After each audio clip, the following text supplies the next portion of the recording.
अस्सलाम वालेकुम viewers, video देखने से पहले चैनल को सब्सक्राइब करें, लाइक करें। अपने किए हुए वादे को पूरा करें और किसी से उम्मीद ना लगाएं। ईरान का एक बादशाह सर्दियों की शाम जब अपने महल में दाखिल हो रहा था तो एक बूढ़े दरबान को देखा जो महल के सदर दरवाजे पर पुरानी और बारीक वर्दी में पहरा दे रहा था। बादशाह ने इसके करीब अपनी सवारी को रुकवाया और इस ज़ईफ दरबान से पूछने लगा, सर्दी नहीं लग रही है? दरबान ने जवाब दिया, बहुत लगती है साहब, मगर क्या करूं, गर्म वर्दी नहीं है, इसलिए बर्दाश्त करना पड़ता है। बादशाह ने कहा, मैं अभी महल के अंदर जाकर अपना ही कोई गर्म लिबास भेजता हूँ तुम्हें।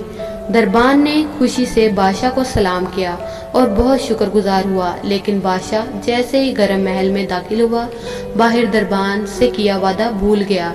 सुबह दरवाजा पर इस बूढ़े दरबान की अकड़ी हुई लाश मिली और करीब ही जमीन पर बर्फ से जमे हाथ से एक तहरीर लिखी हुई थी, बादशाह सलामत, मैं कई सालों से इसी नाजुक वर्दी के साथ दरबानी कर रहा था क्योंकि मुझे कोई उम्मीद नहीं थी कि कभी गर्म वर्दी मिलेगी, इसीलिए बर्दाश्त करता रहा, लेकिन कल रात आपके गर्म लिबास के वादे ने मेरी जान ले ली।